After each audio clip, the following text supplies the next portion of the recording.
Oke. Pak Yus, izin direkam ya Pak. Oke, kenapa Pak? Izin direkam ya. Oh, silakan. Ya, makasih. Boleh aja. Nggak apa-apa. Semua orang boleh dengar kok. Baik, Bapak Ibu sekalian, saya malam hari ini akan menyampaikan beberapa poin tentang hidup untuk melayani di komunitas Kairos pada tanggal 21 Oktober 2022. Ya, saya kira tentunya Bapak Ibu sekalian sudah terbiasa untuk melayani dan saya sedang mereview saja apa yang saya tahu selama ini. Nanti kalau ada pertanyaan bisa silakan langsung bertanya ya. Baik. Pertama adalah saya ingin menyampaikan bahwa kita hidup sebenarnya ini untuk apa sih? Itu selalu pertanyaan buat kita. Apakah kita hidup ini untuk menjadi orang yang hebat? Apakah kita hidup ini hanya untuk menjadi orang-orang yang berhasil? Atau sebagai apa sebetulnya? Kita hidup sebenarnya adalah untuk, kita dilahirkan sebenarnya adalah untuk melayani Tuhan. Yaitu melakukan sesuai dengan kehendak Tuhan. Ini menjadi dasar utama untuk setiap orang. Seringkali orang tidak berpikir sampai sejauh itu, tapi sebenarnya kita menyadari bahwa kita ini dilahirkan, Tuhan menciptakan kita, tujuannya adalah untuk melayani. Dan melakukan sesuai dengan kehendak Tuhan itu sendiri. Itu tujuan dari pertama kita hidup. Memang pada akhirnya ada juga orang yang berhasil dalam kehidupannya, ada juga orang yang hidupnya pas-pas saja, ada yang hidupnya dengan penuh persoalan dan sebagainya. Tapi inti dasarnya adalah Allah menciptakan kita adalah untuk melayani Tuhan. Itu yang pertama. Yang kedua,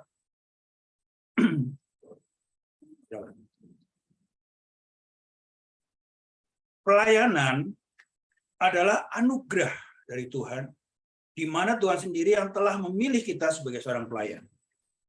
Jadi kalau kita bisa melayani, sebetulnya satu anugerah dari Tuhan. Di mana Tuhan berikan kepada kita satu anugerah di mana Dia sudah memilih setiap orang untuk melayani di bidang-bidang tertentu. Ada yang bisa melayani dalam ujian, ada yang sebagai pewarta mimbar, ada yang sebagai pengajar, ada yang hanya sebagai kepala rumah tangga, ada yang sebagai hal-hal yang lain. Ya, Tuhan sudah memilih kita dengan mereka masing-masing punya bidang masing-masing. Dan itu merupakan satu anugerah yang harus kita syukuri bahwa kita diberi kesempatan untuk bisa melayani. Banyak orang-orang yang ingin melayani, tetapi dia tidak mendapatkan kesempatan. Atau tidak bisa menjalankan dengan sebaik-baik yang diharapkan. Jadi pelayanan adalah satu anugerah. Yang dimana Tuhan berikan kepada kita, dan dimana Tuhan juga sudah memilih setiap orang itu akan menjadi melayani di hal-hal yang di bidang-bidang tertentu. Itu yang kedua.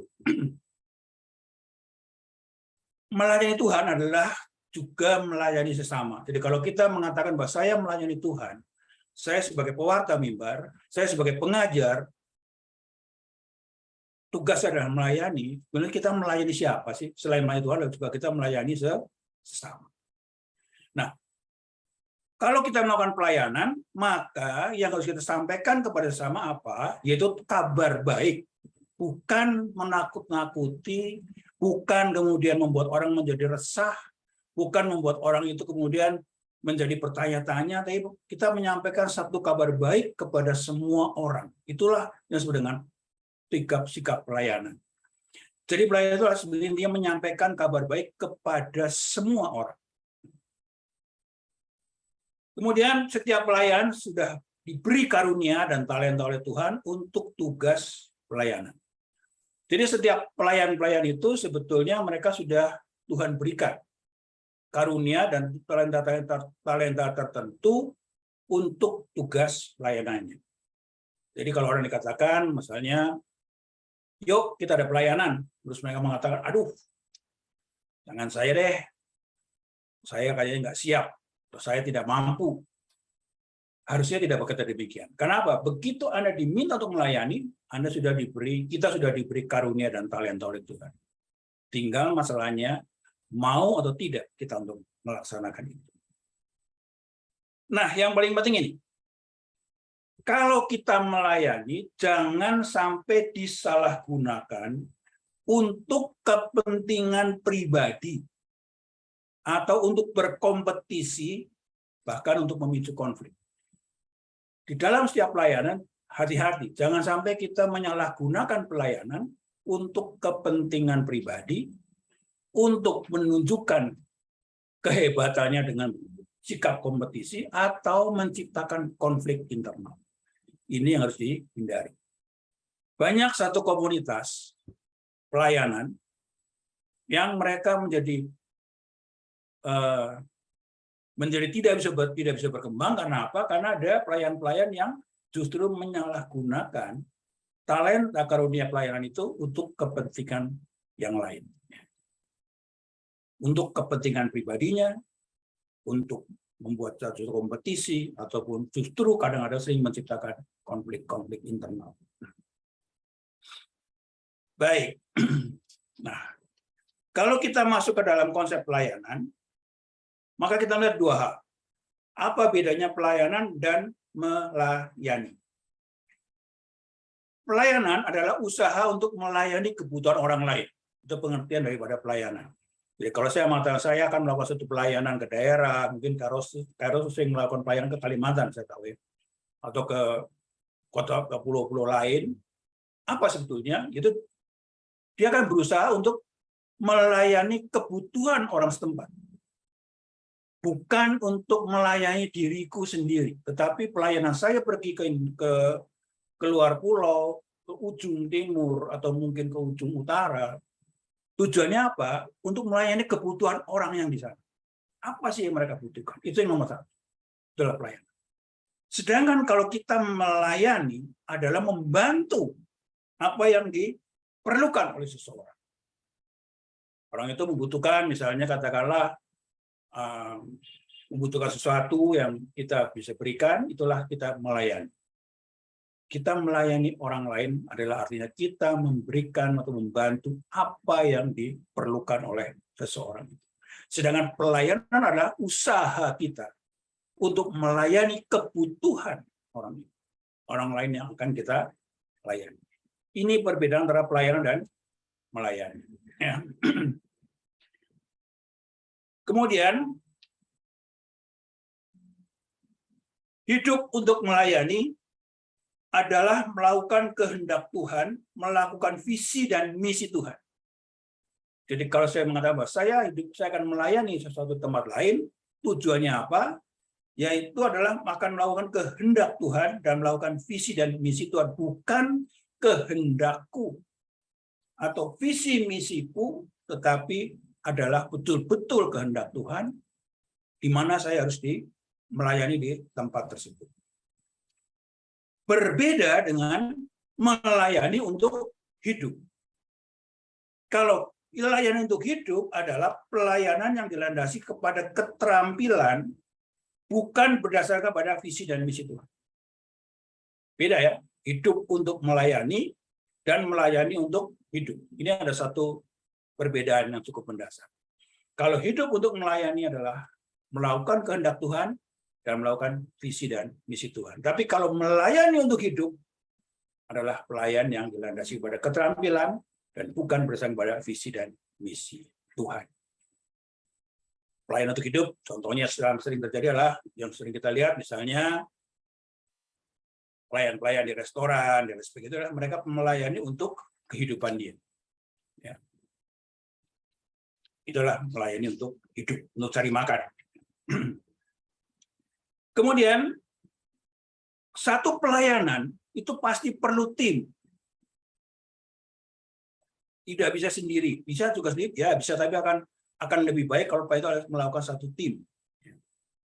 Oleh karena itu, maka kesulitan yang sedang mereka alami akan mudah untuk diselesaikan kalau ada kerjasama dalam tim.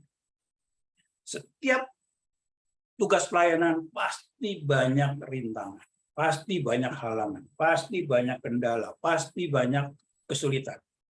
Tetapi kesulitan yang sebesar apapun akan dapat teratasi kalau ada kerjasama dalam tim.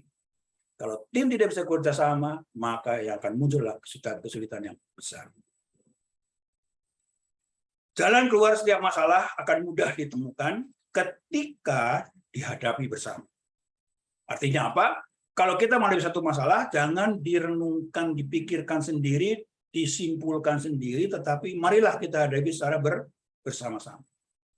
Rintangan apapun pasti akan bisa kita atasi sejauh kita hadapi dalam kehidupan yang bersama.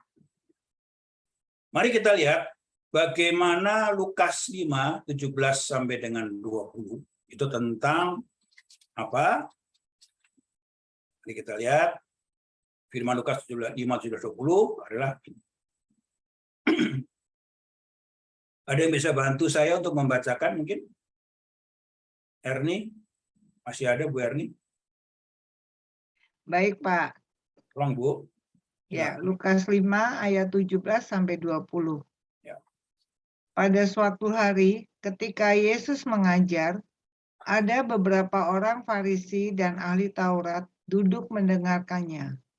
Mereka datang dari semua desa di Galilea dan Yudea dan dari Yerusalem. Kuasa Tuhan menyertai dia sehingga ia dapat menyembuhkan orang sakit.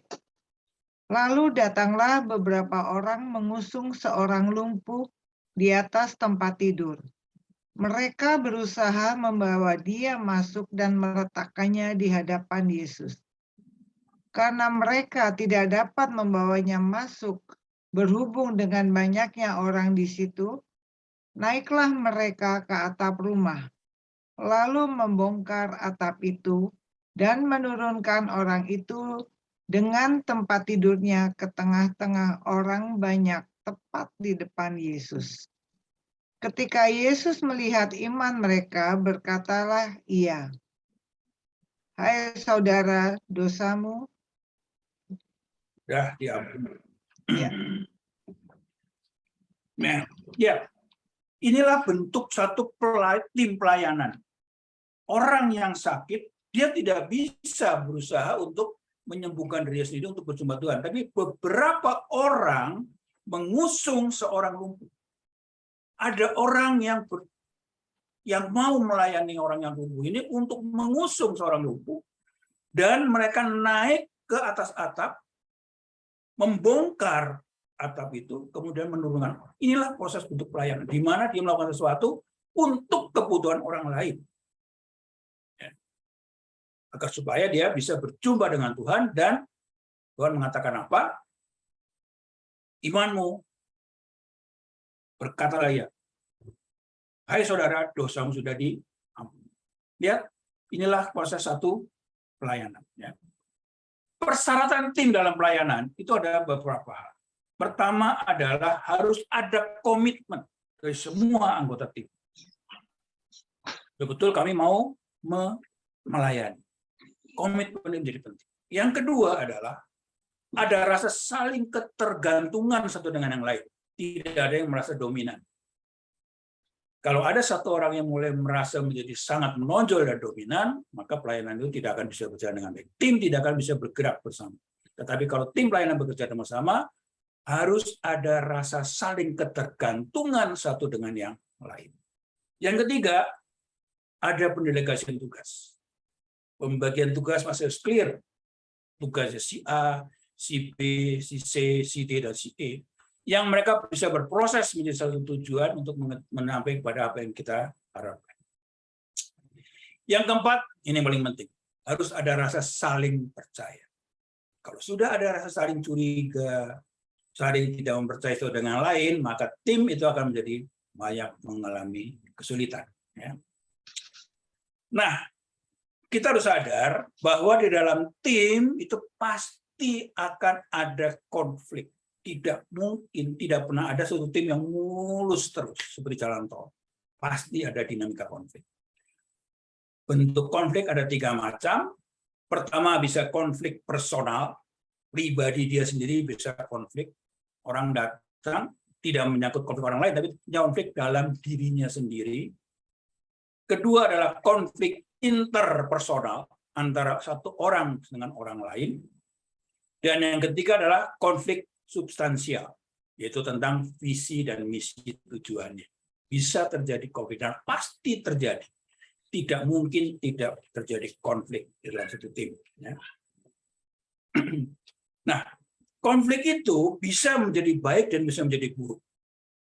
Kalau konflik itu mengembangkan ide-ide baru atau konflik substansial, itu bisa menjadi positif. Atau konflik yang positif adalah selain mengembangkan ide baru, juga mengenali orang lebih baik, lebih dalam. Serta memperbaiki relasi, meningkatkan kreativitas, dan membuat perubahan-perubahan. Inilah konflik-konflik yang positif. Tetapi konflik yang negatif adalah karena adanya rasa kurang percaya dengan satu dengan yang lain, maka terjadi konflik. Adanya rasa emosi, hubungan yang rusak, kerja yang tidak baik, dan suasana yang tidak menyenangkan. Ini adalah konflik-konflik yang sifatnya negatif. Nah, oleh karena itu, maka cara menghindari konflik pertama adalah kita harus semua anggota tim sadar akan pengertian bahwa kita adalah sebagai kawan sekerja Allah, bukan orang lain, apalagi dalam satu komunitas. Dalam komunitas itu betul bisa lebih erat hubungan satu dengan yang lain, lebih dekat satu dengan yang lain, saling mengenal lebih dalam dan lain sebagainya. Berbeda dengan kategorial. Kalau kategorial mereka bisa keluar masuk, ya. Jadi kadang-kadang tidak mengenal dengan lebih dekat, tetapi sering terjadi banyak hal-hal yang kita tidak tahu. Tapi kalau komunitas biasanya harus lebih mendalam. Yang kedua adalah kesadaran bahwa kita dipanggil untuk melayani karena kehendak atau pilihan Allah. Jadi kalau kita bisa bergabung di satu komunitas pelayanan, maka sebenarnya kita harus sadar bahwa kita ini sama-sama semua pilihan Allah. Ya. Tidak ada perbedaan satu dengan yang lain. Itu yang kedua. Yang ketiga, semua apa yang kita miliki adalah milik Allah, bukan milik kita pribadi. Ya. Sehingga konflik itu harus segera diselesaikan. Kalau tidak cepat diselesaikan, maka akan terjadi satu perpecahan yang lebih parah. Ya. Ini banyak terjadi. Ya, konflik-konflik didiamkan saja, tidak segera dicari jalan keluarnya dengan segala macam alasan, mungkin karena rasa tidak enak, rasa sungkan, tidak berani berbicara dan sebagainya, malah justru memicu untuk terjadinya perpecahan yang lebih besar lagi. Ini adalah tim di dalam pelayanan. Nah, kalau kita mengingin membaca atau ingin melihat di ayat kita suci tentang ayat-ayat tentang penyelesaian konflik, itu ada di Yakobus 4, 1 dan 2, atau di Markus 9:50, bisa juga dilihat di Filipi 2:4, atau juga di Kolose 3:13, atau di Amsal 15:1, Petrus 3:11, Matius 5:9, Roma 12:18, dan Ibrani 12:14. Inilah firman-firman yang membahas tentang masalah-masalah bagaimana kita mengatasi konflik. Itu bisa dilihat nanti ya di Alkitab. Oke, saya lanjutkan. Ada 4 syarat melayani. Apa saja?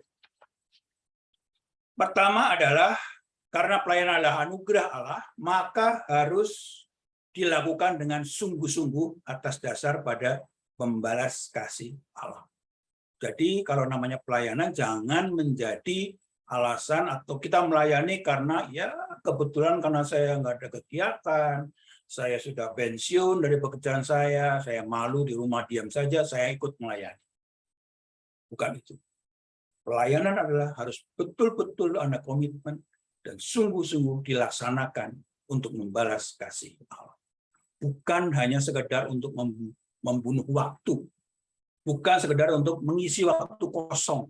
Kalau waktu saya kosong ya aku melayani, kalau waktu saya lagi sibuk ya maaf, saya tinggalkan, bukan seperti itu. Tapi kalau sudah siap melayani, maka kita harus betul-betul serius, sungguh-sungguh melaksanakan, dan penuh dengan komitmen. Kalau tidak, sebenarnya tidak bergabung dalam kegiatan pelayanan. Dalam pelayanan harus ada ketabahan, karena iblis tidak suka akan terjadinya peperangan rohani, berupa konflik antar pengurus, konflik masalah ekonomi, konflik krisis di dalam keluarga, dan lain-lain. Ini akan terjadi. Nah, oleh karena itu, maka kita perlu adanya ketabahan. Perlu adanya kemantapan mental menghadapi situasi seperti itu. Ya.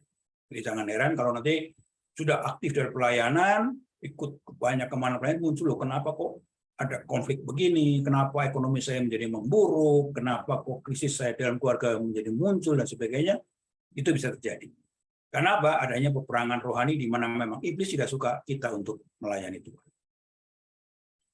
Yang ketiga, di dalam pelayanan akan berikanlah yang terbaik. Kalau kita mau melayani, usahakan berikanlah apa yang bisa saya lakukan dengan yang terbaik. Seperti juga kita bekerja di satu perusahaan. Kalau kita bekerja di satu perusahaan, tentunya kita akan bekerja dengan sungguh-sungguh, bekerja dengan baik, sehingga kita bisa menyelesaikan pekerjaan itu dengan baik. Sebetulnya sama. Pelayanan juga sama.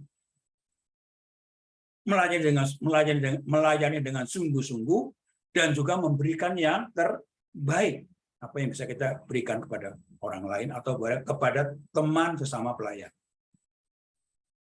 Nah, yang keempat adalah kalau dalam pelayanan harus selalu kita mengucap syukur dalam situasi apapun, dalam keadaan suka maupun keadaan yang sulit, tetap kita harus mensyukuri bahwa kita sudah menjalankan tugas pelayanan ini dengan sebaik mungkin. Biarpun mungkin hasilnya tidak sesuai dengan harapan kita. Biarpun mungkin bukan tidak mendapatkan ucapan terima kasih, bahkan mungkin suka dibully, suka dikata-katain dan sebagainya, tapi harus tetap bersyukur buat Tuhan memang sudah memberikan jalan yang terbaik, memberikan anugerah kepada kita untuk menjalankan pelayanan dengan sungguh-sungguh.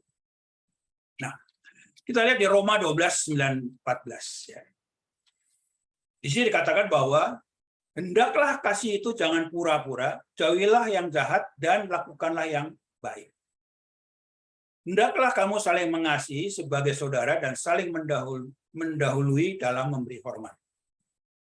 Janganlah hendaknya kerajaanmu kendor, biarlah rohmu menyala-nyala dan melayanilah Tuhan. Bersukacitalah dalam pengharapan, sabarlah dalam kesesakan, dan bertekunlah dalam doa. Bantulah dalam kekurangan orang-orang kudus, dan usahakanlah dirimu untuk selalu memberikan tumpangan.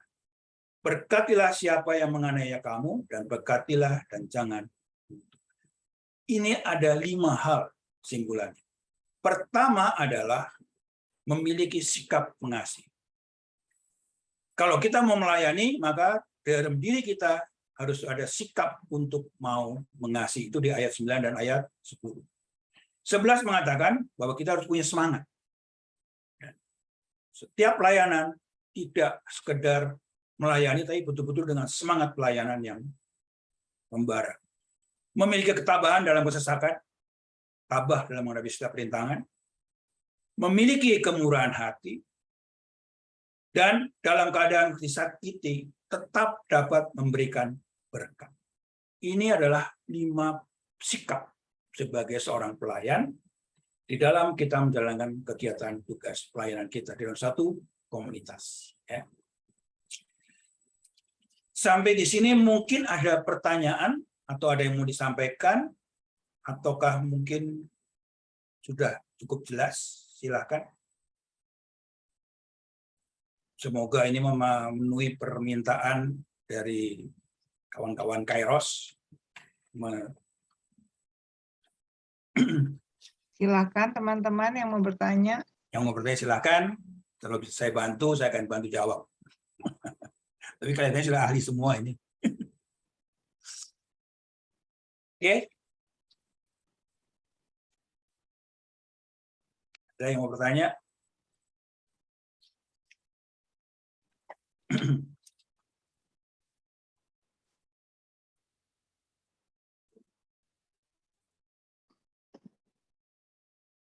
Kok tenang-tenang saja nih? Apakah sudah jelas apa nggak jelas sama sekali?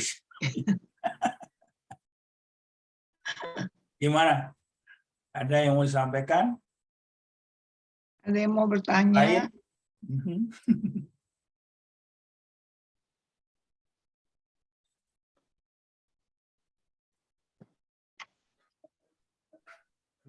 Selamat malam Pak Yus. Selamat malam. Siapa nih Bu? Wiren, Pak. Bu Irin. Pak Yus, tadi yang itu ayat-ayat yang banyak itu apa? Contoh-contoh. Yang mana Pak Bu? Yus sebutnya cepat sekali. Oh, oke. Tadi memang saya cuma sampai itu aja. Baik. Maaf Bu. Ya, bisa nggak? Ayat Mungkin tentang penyelesaian konflik Bu ya. Iya, Ya, ulang. itu kan penting tuh. Yakobus 4, 1 dan 2. Ya, Yakobus 4, 1 dan 2. Ya. Ini coba dilihat. Yakobus 4, 1 sampai dengan 2. Kemudian Markus 9, 50. Filipi 2 dan 4. Filipi 2, 4. Kolose 3, 13. Amsal 15:1. Amsal 15:1. Roma 12:18. Matius 5:9. Ya, 1 Petrus 3:11. Dan yang terakhir Ibrani 12:14. Ya, jadi kalau ada konflik antar tim, boleh dibaca firman itu, kira-kira pesannya apa sih yang mau disampaikan dalam pelayanan. Ya, itu kira-kira Bu Irin. Oke.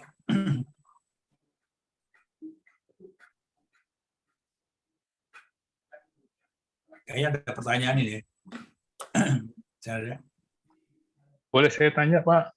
Boleh, silakan. Terima kasih, Pak. Enggak gini, Pak. Saya sering juga lihat senior kita ya. Wah, pelayanannya luar biasa, semangatnya luar biasa. Ya. Perginya keluar pulau, ke sana. Wih, tapi orangnya juga keren-keren. Saya pikir biayanya kan juga kecil, Pak ya. Betul. Harus ada biaya juga. Ya. Gitu. Ya. Kan di balik itu orang juga lihat, wah yang pergi ya bisa pergi keluar pulau kan duitnya gede juga, kita mah cuma ngeliat doang nih gitu, Pak. Itu aja saya suka, iya betul lah gitu. Ya. Apa yang mau ditanyakan, Pak? Ya kayaknya gimana ya, ada pelayanan tapi juga ada seperti apa ya? Pengorbanan. Keluar biaya. Keluar biaya juga saya juga melihat, aduh keren-keren banget yang pergi gitu ya. Itu ya sudah itu aja. Kita sih cuma lihat-lihat aja gitu ya. Namanya juga dari jauh kita lihat, oh dia lagi pelayanan ke sini, dia pelayanan ke sono kan. Gitu. Cuman ngobrol doang nih Pak Yus, ngobrol doang. Ya memang sih kadang-kadang ada orang yang melayani begitu juga ada. Melayani bukan untuk bagaimana menjalankan visi yang Tuhan inginkan, tetapi justru dia melayani untuk kepentingan sendiri. Malah saya katakan tadi kan, jangan menyalahgunakan, jangan berdalih pada pelayanan, tapi sebetulnya dia ingin menonjolkan diri sendiri. Ini banyak terjadi hal seperti itu. Kenapa rajin melayani ke daerah-daerah tertentu? Ya, karena saya itu pengen belum pernah ke kota sana. Saya belum pernah melihat daerah itu, saya pengen lihat. Itu bukan pelayan. Dia lebih mengutamakan kepentingan diri sendiri. Saya senang jalan-jalan, saya senang rekreasi, saya lihat, tapi berlindung berbalik di kata-kata pelayan. Nah ini yang saya nggak terjadi. Ini sangat disayangkan sekali. Bahwa sebenarnya bukan begitu. Kalau betul-betul melayani, betul-betul apa yang bisa kau berikan untuk kebutuhan orang yang akan dilayani. Itulah pelayanan. Jadi seperti orang Farisi ya, kalau kita lihat, dia selalu bersyukur. Ya. Dia mengatakan bahwa dia bersyukur, dia berdoa, dia mengatakan saya bukan seorang perampok, saya bukan seorang bezina, saya bukan bla bla bla, dia nulis macam-macam dengan Tuhan. Dari luarnya dia kelihatan betul-betul sebagai seorang yang begitu rohani banget. Tetapi di balik itu ada sesuatu yang bertentangan dengan rohani. Nah, pelayanan juga begitu. Kelihatannya dia orang yang begitu hebat melayani, tapi sebetulnya ada agenda-agenda pribadi tertentu yang ingin dia tonjolkan. Mungkin kepengen kelihatan, wih, dia orang yang hebat, orang yang betul-betul ingin mendapatkan pujian dan sebagainya. Nah, Ini yang harus dihindari. Bahwa melayani itu tidak seperti itu. Itu yang pertama. Yang kedua, kalau orang melayani itu memang mungkin butuh biaya, butuh dana dan sebagainya. Iya, betul. Tapi tidak harus selalu dalam jumlah yang begitu besar. Perlu pengorbanan, iya. Seorang pelayan itu pasti perlu mengorbankan. Karena apa? Karena dia ingin memberikan balasan kasih kepada Tuhan. Pengorbanan yang dikeluarkan masih belum seberapa dibanding pengorbanan Tuhan kepada kasih kita. Itulah pengertian seorang pelayan. Sehingga kalau kita harus mengeluarkan sesuatu, bukan berarti bahwa kita, wah, aku sudah berkorban ya. Tidak seperti itu. Tetapi apa? Pengorbanan yang dikeluarkan oleh setiap individu dalam melayani belum seberapa besarnya dibanding pengorbanan Tuhan yang sudah mau mati di kayu salib untuk menyelamatkan kita. Oleh karena itu, sebagai ucapan terima kasih kita, harusnya kita mau melayani apa yang Tuhan inginkan. Kira-kira begitu, Pak. Kalau pandangan saya ya, dalam pelayanan. Terima kasih, Pak. Tapi Pak, kalau kita pelayanan, Pak, kalau kita pergi ke daerah A, wah daerahnya bagus. Habis pelayanan kita jalan-jalan dikit lah, namanya juga manusia, Pak ya. Ya. Boleh dong ya? Boleh. Tapi jangan meninggalkan substansinya ya, Pak. Itu kan sambil lewat saja gitu kan ya. Iya, substansinya kita udah melayani, udah kelar ceritanya nih. Kita beresin semuanya, ya kita jalan-jalan dong ya. Namanya juga udah kesono, udah jauh-jauh. Ya, betul. Bisa saja. Tapi jangan lupa substansi kita melayani itu yang menjadi fokus utama. Ya, betul. Tapi seringkali justru terbalik. Waktu dia datang waktu melayani, justru penampilan pribadinya yang ditonjolkan lebih dulu. Nah, ini yang menurut saya tidak sesuai. Kalau sudah selesai, lain cerita lah, sambil jalan-jalan pulang silakan. Saya kira gitu, Pak. Ya, terima kasih, Pak.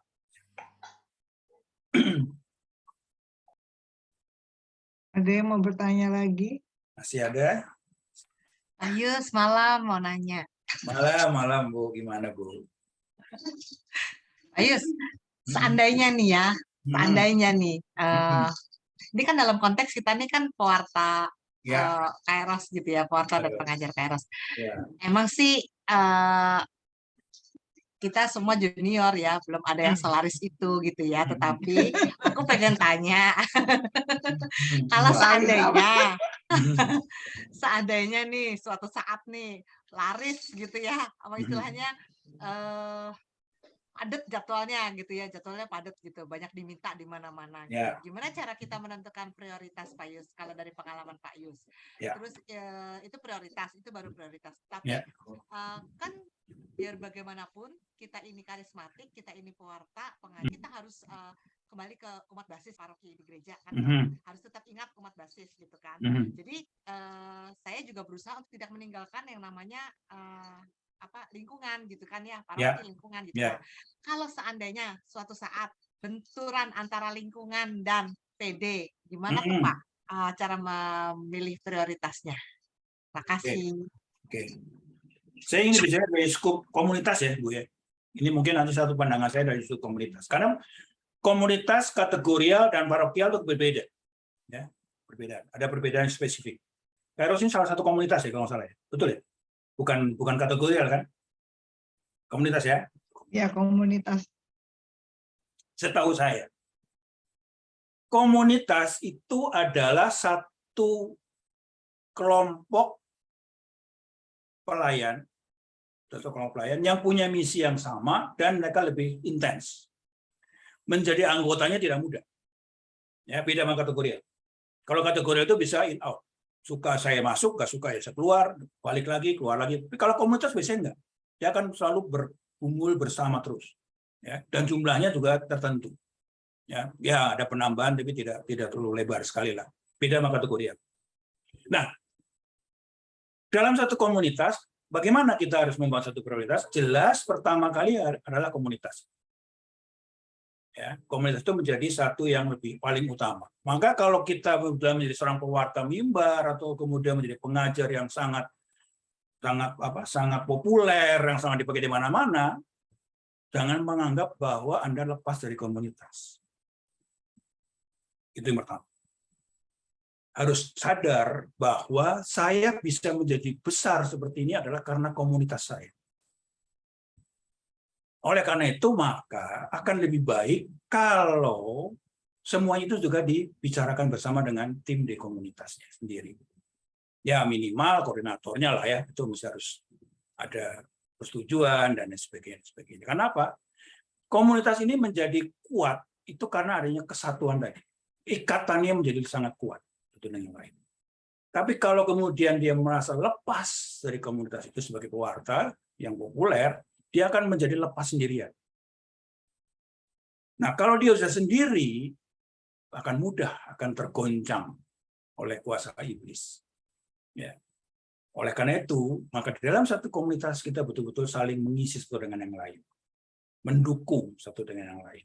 Jadi saya katakan bahwa di dalam pelayanan jangan menganggap bahwa jangan menganggap bahwa dirinya lebih dari orang lain.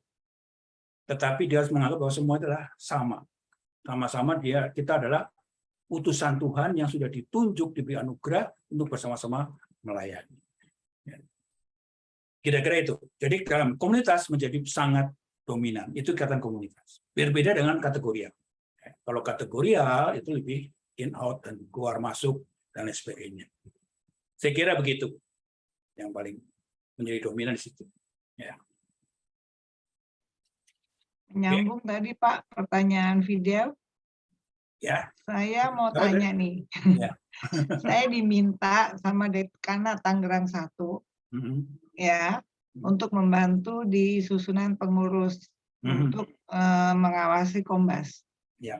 Nah, apakah tugas saya ini saya harus tanya dulu sama koordinator saya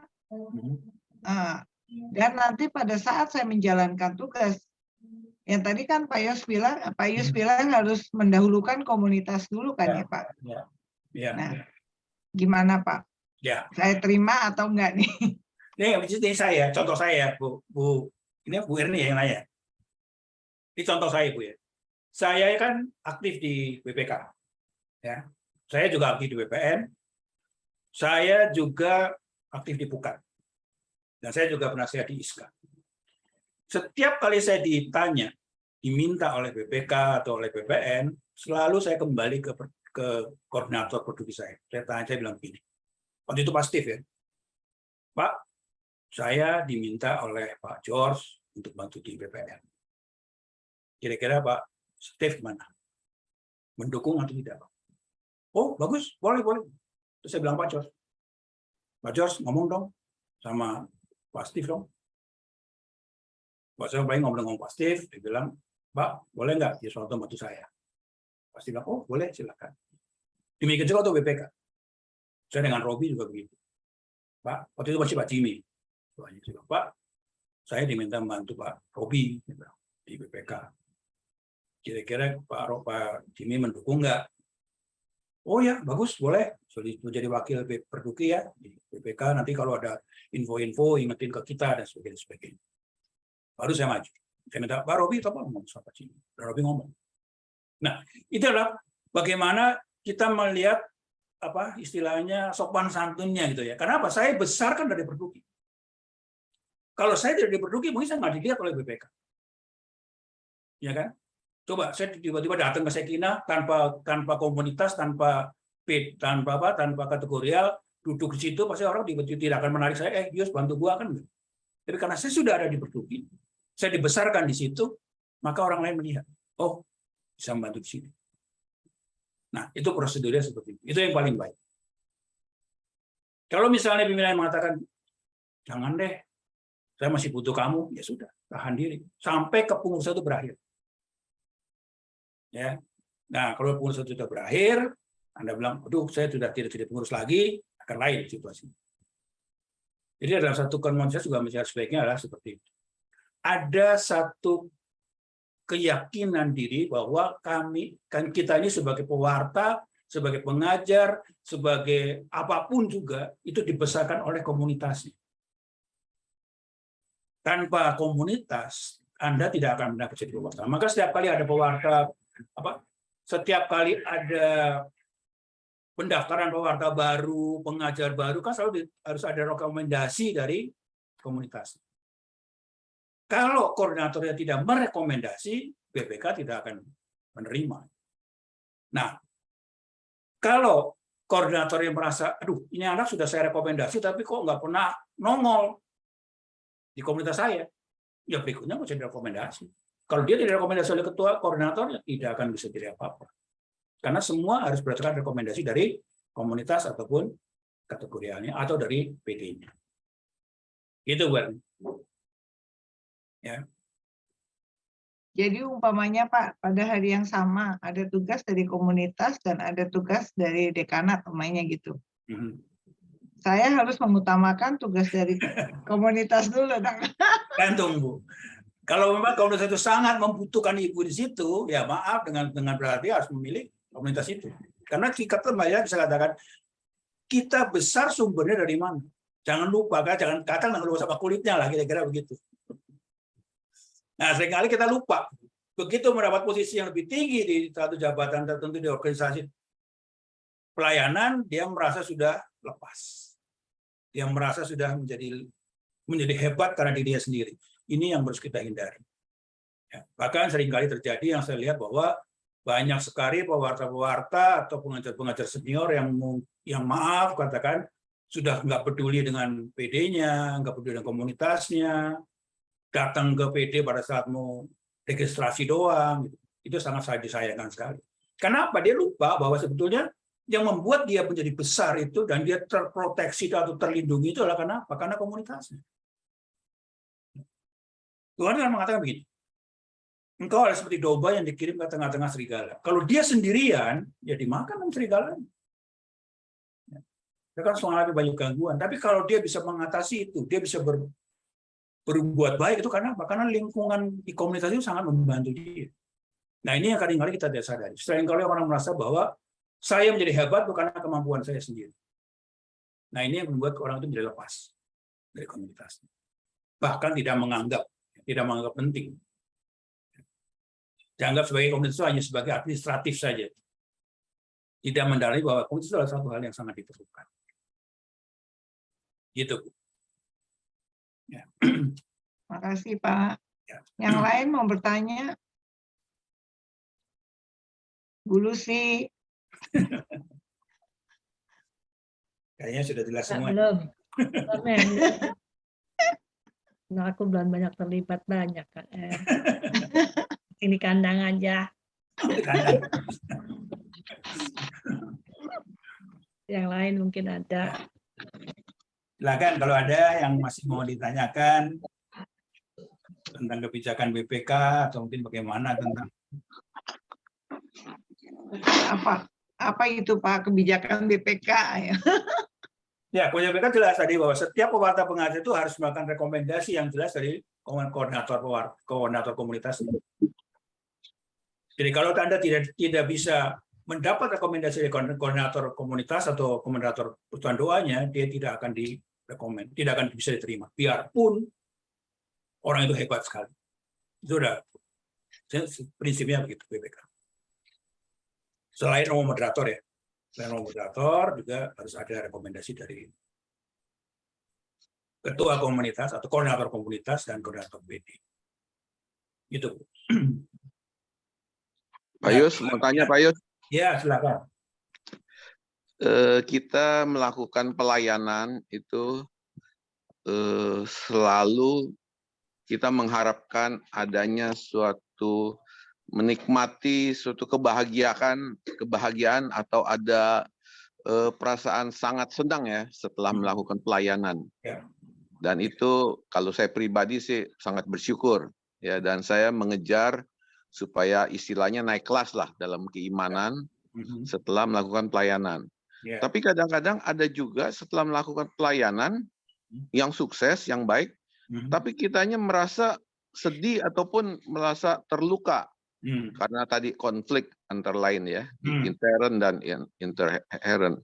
Nah, mungkin Pak Yus ada bisa kasih suatu contoh ataupun pengalaman bagaimana pelayanan itu bisa mendapatkan suatu kebahagiaan, bersyukur, naik kelas, atau kok bisa terjadi juga konflik sehingga dia terluka dan pelayanan itu tidak menghasilkan sesuatu yang baik, yang bersyukur. Terima kasih. Ya, pelayanan yang sukses adalah satu, ada rasa kebahagiaan, rasa sukacita yang begitu besar, dan tidak ada konflik dan tidak ada orang yang terlukai. Itu baru pelayanan Anda sukses. Tapi kalau membuat satu event besar, bikin KRK, katakanlah yang hebat-hebat, cari dananya cukup besar-besaran, mungkin 1-2 miliar didapat, tetapi kalau panitianya banyak yang luka batin, dia sebagai koordinator tidak berhasil. Gagal. Tetapi eventnya tidak begitu besar, sedang-sedang saja, kemudian hasil uangnya juga ya tidak miliaran, tetapi anggota panitia itu penuh dengan sukacita, dia adalah koordinator yang berhasil. Kira-kira itu, Pak, gambarannya. Kita bisa memastikan dengan kita sendiri. Kalau kita melayani penuh sukacita dan kawan-kawan kita yang lain sukacita juga, sama-sama, itu jauh lebih berhasil daripada eventnya besar, kemudian uangnya banyak, tetapi kawan-kawan kita banyak yang luka batin. Terluka karena konflik, karena gesekan, dan lain sebagainya. Bukan seperti itu. Karena apa? Pada saat kita berorganisasi untuk melayani, disitulah kita diuji oleh Tuhan bagaimana, apakah imanmu sesuai dengan apa yang kau baca selama ini. Bisakah kita menghargai pendapat orang lain? Bisakah kita bersabar? Bisakah kita bisa menerima kalau orang lain berkata yang tidak menyenangkan buat kita? Bisakah kita menahan diri? Ini adalah proses kita belajar. Nah, kalau yang berhasil, dia bisa mengatasi itu semua. Nah, itu semua bisa terjadi karena apa? Tentunya adalah karena memang dia mendapatkan relasi yang dekat dengan Tuhan itu sendiri. Kalau relasi kita dengan Tuhan tidak dekat, maka sering terjadi gesekan-gesekan tadi. Konflik itu bisa terjadi setiap kali, saya katakan tadi, bahwa di dalam satu komunitas pasti ada konflik. Pasti ada. Nah, konflik yang menuju ke arah yang negatif ini adalah adanya kuasa-kuasa lain yang mencoba mengganggu kita sehingga kita mulai meninggalkan connecting kita, meninggalkan relasi kita dengan Tuhan. Itu menjadikan konflik yang negatif.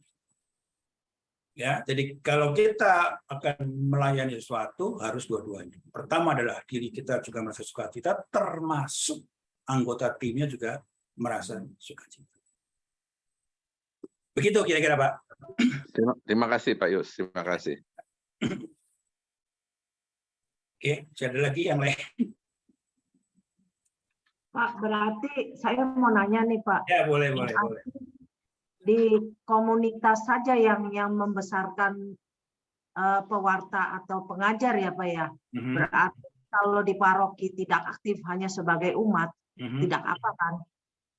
Ya, komunitas besar itu gereja. Ya, komunitas kan ada komunitas besar. Komunitas besar itu gereja. Di dalam gereja itu ada komunitas kecil-kecil. PD, misalnya ada PTKK, ada mungkin Legio Maria, ada kemudian mungkin Kerasulan Kitab Suci, itu adalah komunitas kecil. Nah, komunitas besar adalah gereja itu sendiri. Sehingga kalau paroki itu membutuhkan kita, tentunya kita bisa bergabung dengan komunitas besar. Tetapi kita harus ingat bahwa kita dibesarkan dari komunitas kecil. Jangan dilupakan nih, si komunitas kecil ini. Nah, seringkali kita lupa. Waktu dia menjadi komunitas kecil, anggota biasa, kemudian tiba-tiba ditarik sebagai dewan paroki, misalnya, dia lupa. Sumbernya itu dari komunitas kecil tadi. Ya, itu maksudnya. Jadi, apakah harus paroki dibentuk?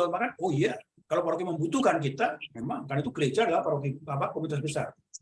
Yang dimana kita bernaung di situ. Ya. Tetapi jangan lupa bahwa Anda bisa duduk di situ karena adanya komunitas kecil. Kan tidak mungkin tiba-tiba saya sebagai umat datang kemudian, Romo, saya mau jadi dewan paroki. Nggak bisa begitu kan. Atau tiba-tiba saya datang, maaf katakanlah saya datang ke Kairos, tiba-tiba bilang, Pak, saya mau jadi ketua panitia. Kita kan bertanya, ini siapa? Pasti ada yang mendorong, ada yang mendukung. Itu ada satu komunitas pendukung tertentu. Tidak mungkin lah orang datang ke BPK bilang sama Pak Vincent, misalnya, Pak Vincent saya mau ngelamar jadi sekretaris BPK, sendiri, individual, independen. Rasanya nggak mungkin. Jelas Bu ya. Ya, baik. Pak, mau Tapi- tanya dong Pak. Ya silakan Bu. Maaf Pak, nggak bisa nyala kamera. Ya, Misalnya, di dalam komunitas itu banyak konflik. ya, Kemudian, akibat dari konflik itu banyak yang merasa tidak sukacita. ya, Terus kemudian, ketika tidak ada sukacitanya, otomatis mereka menghindari untuk melakukan pelayanan. Nah, menurut Bapak, kalau keadaan seperti itu, solusinya itu bagaimana? Ini. Kalau ada konflik, kita coba mulai untuk mengendalikan diri kita sendiri dulu. Agar supaya konflik itu tidak meruncing. Itu yang pertama. Yang kedua, kalau konflik itu sedemikian keras dan orang itu kemudian menjadi luka batin dan keluar, meninggalkan komunitas, kewajiban kita sebagai anggota komunitas yang lain harus mengajak dia untuk kembali. Ingat, apa yang Tuhan lakukan? Satu domba hilang, dia tinggalkan yang 99 dan dia ambil yang satu. Kalau komunitas di dalam satu komunitas ada satu orang yang luka dan dia harus meninggalkan karena luka batin, itu harus diselamatkan. Bisa melalui doa, bisa melalui pendekatan pribadi, bisa mengadakan pembicaraan lebih dalam dan sebagainya, tetapi harus punya dasar yang kuat untuk menarik dia masuk kembali, bergabung kembali, agar supaya lukanya tidak menjadi makin lebar. Nah, makanya oleh karena itu maka saya dikatakan bahwa di dalam setiap komunitas pasti ada konflik. Nah, konflik ini harus segera diselesaikan agar supaya tidak menimbulkan konflik yang lebih besar. Nah, bagaimana menyelesaikan konflik yang ini supaya tidak menjadi besar? Kita harus sadar bahwa kita ini berhadapan dengan orang yang sama, yaitu orang yang mendapatkan anugerah dari Tuhan, yang sudah diberikan kepercayaan oleh Tuhan bahwa pelayananmu adalah seperti itu. Kalau kita menganggap orang itu sebagai lawan, maka akan terjadi konflik yang begitu besar. Tapi kalau kita menganggap, oh, dia berkata seperti itu, karena dia adalah saudara saya, dia adalah keluarga besar saya, maka saya bisa mencoba untuk menerima apa yang dia maksud. Harus bisa menentukan satu persepsi yang sama. Oh, arah dia mungkin positif, dia mau ke sana. Kira-kira seperti itu. Ya. Dengan kemudian, oh ya sudah, dia marah, dia keluar, biarin aja. Bukan begitu. Ingat bahwa Tuhan sudah memberikan contoh kepada kita, satu domba hilang, dia tinggalkan 99, dia ambil domba itu. Kira-kira itu. Kalau dombanya rombongan bagaimana, Pak? Kenapa? Dombanya rombongan, bukan satu. Domba satu aja diambil, apalagi yang rombongan, Bu. Yang satu aja kita harus tarik mereka buat kembali kan. Jadi tetap ada pendekatan. Otomatis kan untuk mengambil yang rombongan itu menurut Bapak menurut Bapak ketika rombongan itu banyak, bagaimana cara merangkul rombongan yang banyak gitu loh. Kalau satu kan pendekatannya lebih mudah, tetapi kalau banyak rombongannya, bagaimana cara merangkulnya dan menurut Bapak gimana caranya ya? Bagaimana gitu loh? Ya, gini Bu, ini sekedar sharing saya pernah mengalami itu juga di komunitas saya.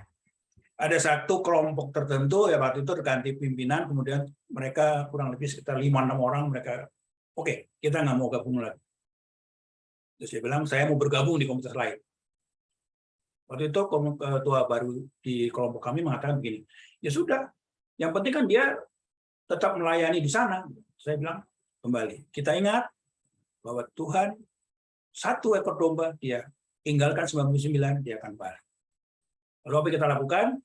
Kita berkumpul membentuk satu tim kecil untuk mulai mendekati satu persatu. Ya, jadi waktu itu kami berlima ditugaskan sama ketua koordinatornya bilang, tolonglah Pak Yuswanto kan dekat dengan si A. Ya diajak ngobrol. Saya datangin si A. Kelompok yang lain, kamu dekat sama si B kan? Deketinlah si B. Jadi kita pecah. Jadi 5-3 orang memilih siapa. Ternyata apa? Hasilnya adalah cukup positif. Mereka lambat laun mulai mau masuk kembali. Mereka waktu saya datang, mereka keluar semua, merasa tidak puasnya lah, begini begitu dengan ketua baru ya. Ya unek-uneknya dikeluar di sini. Kami dengarkan, kami tetap ngobrol, kita tetap berteman, kita terus temuin. Akhirnya lama-lama kembali Yang tadinya keluar bisa kembali lagi sekarang. Kira-kira gitu, Bu. Jadi tidak Baik, harus Pak. Terima kasih. dipecah aja kelompok ini. Oke? Masih ada? Saya mau nanya, Pak. Ya, silakan, nggak apa-apa. Saya Bebas kan aja, di ngobrol aja. komunitas kan bagian pewarta ya, Pak. Ya, Nah, di dalam komunitas ini kita udah menentukan bahwa 70% kehadiran sebagai pewarta. Kalau kurang dari segitu, nah gimana ya, Pak? maksudnya gimana? 70% pewarta gimana, Bu? 70% dari setahun tuh harus hadir gitu. Maksudnya di komunitas pada hari. Ya. Nah, kalau kurang dari 70%, nah itu masih bisa atau enggak jadi pewarta. Itu kan kebijakan dari koordinator ya, Pak ya. Ya, betul. Kalau lihat legalitasnya harusnya nggak ada rekomendasi lagi. Cuma begini, Bu. Kadang-kadang orang tuh nggak ngerti. Kenapa saya harus rajin-rajin ke komunitas sih? Kenapa saya mesti rajin-rajin ke PD sih? Nah, ini yang perlu dijelaskan.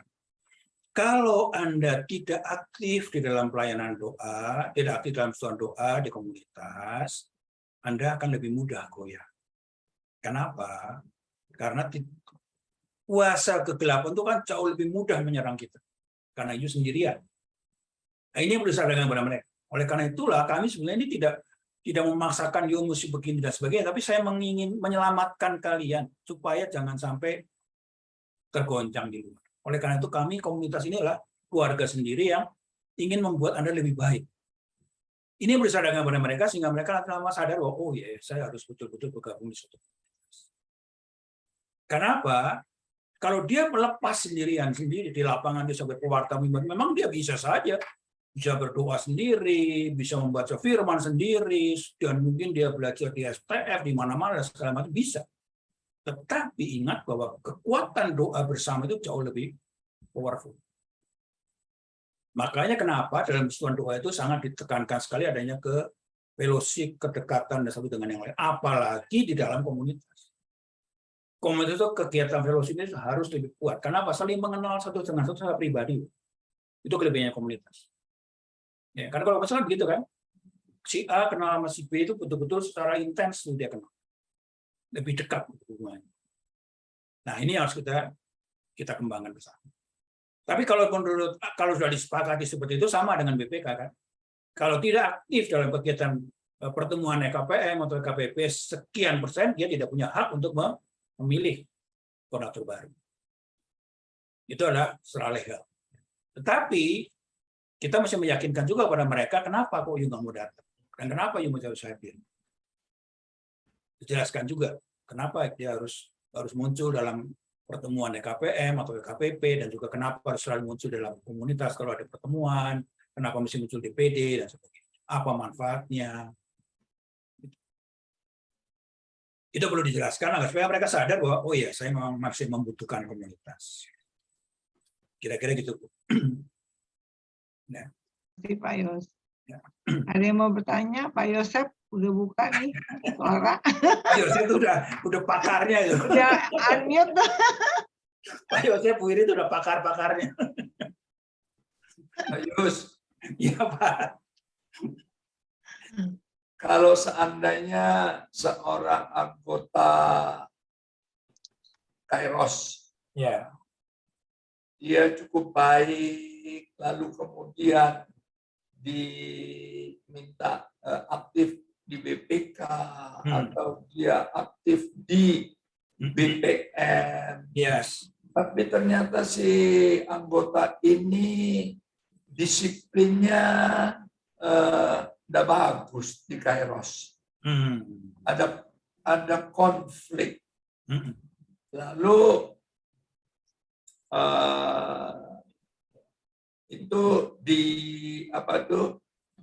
dianggap ini sudah mengganggu nih, sudah mengganggu. Tapi dia dibutuhkan nih di BPK, atau dia dibutuhkan di BPN. Jadi apakah Kairos bisa merecall orang ini. Makasih. Ya, baik. Saya pernah mengalami di BPK begini. Ada seorang yang diutus oleh komunitasnya untuk ikut satu TC, training course. Ya, satu training course, ya satu training course tertentu lah. Tiba-tiba di tengah jalan, ketua komunitasnya berkata begini, ini anak, maaf ya Pak Yus, terpaksa harus saya recall. Loh, kenapa Bu? Ya, itu ada masalah internal yang saya tidak perlu ceritakan. Oke. Begitu ketua komunitas mengeluarkan surat itu, dia tidak lanjut lagi ikut di sini. Kenapa? Karena memang ketua kepala koordinator komunitas dan koordinator PD ataupun koordinator dari kategori itu punya otoritas.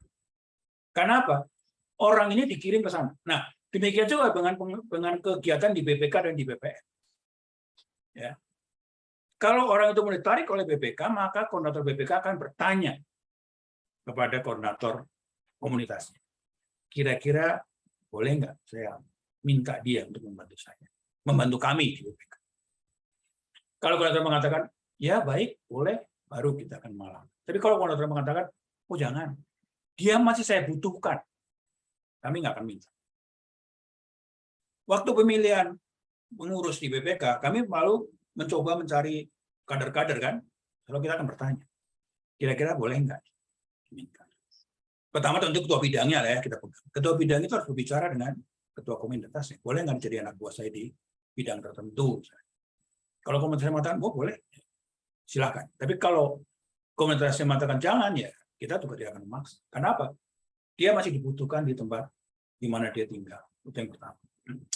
Yang kedua, tadi Pak Yusuf mengatakan, boleh nggak di-recall? Bisa. Sangat mungkin. Tinggal dibuat surat, bisa di-recall. Bisa dikeluarkan dari BPK atau BPN. Kalau memang ada dasar-dasar yang kuat, itulah Pak Yosef.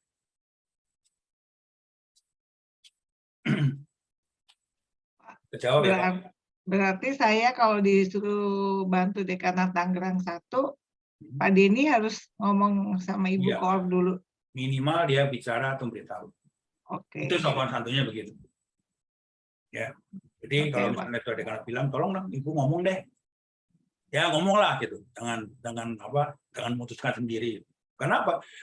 Koordinator yang sudah Anda pilih, siapapun dia, apapun kelemahan dia, harusnya tim mendukung. Jangan sampai kita berperilaku gini. Menjerumuskan koordinator. Karena tidak ada yang mau, aduh aja, templungin. Bukan begitu. Kita harus tetap mendukung dia, menghargai dia sebagai seorang pimpinan.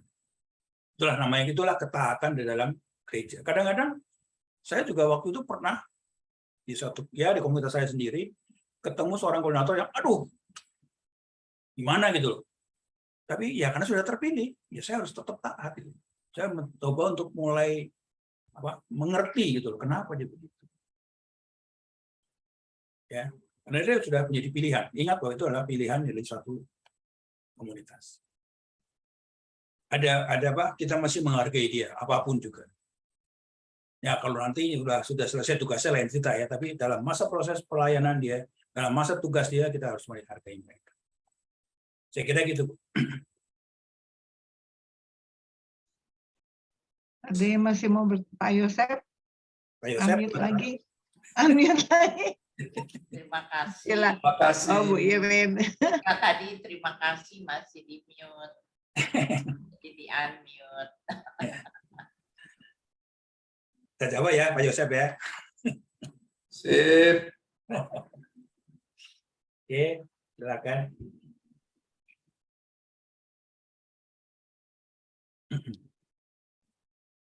Ada yang mau bertanya?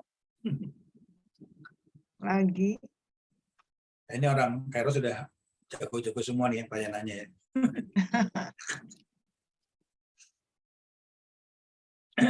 Kalau Pak Yosef kan guru saya itu sebetulnya. Pak Yus, Ya, Pak. peraturan sekarang jauh lebih bagus, Ya. lebih legitimasi. Ya. Kalau zaman saya nggak ada tuh aturan begitu. Iya, betul. Main comot-comot aja. Iya. Jadi sekarang ini bagus kalau mau meminta seseorang dari salah satu PD, komunitas atau kategorial, koordinator BPK harus minta izin kepada koordinator komunitas atau kategorial, itu bagus. Dulu saya itu nggak ada tuh. Ya, minimal kepala bidang, Pak. Ya. Minimal kepala bidang yang sudah terpilih, dia minta untuk dari anggotanya dia minta kepada komunitasnya. Ya, Profisiat untuk Pak Yuswanto. Terima kasih, Pak.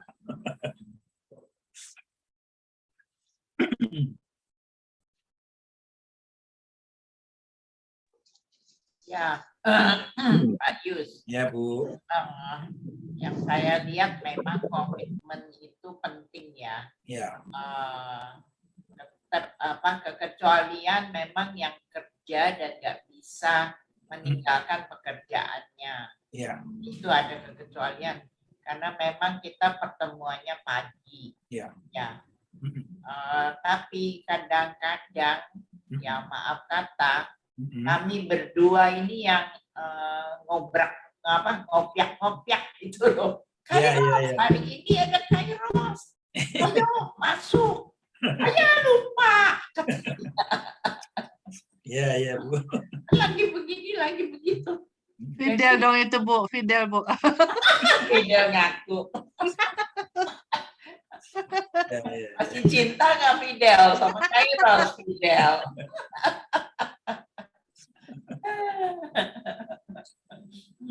Paling nggak sama kita lah pengen ketemu walaupun hanya lewat Zoom.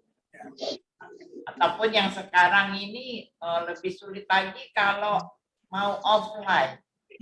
Ada beberapa anggota bilang, aduh lebih enak online ya katanya.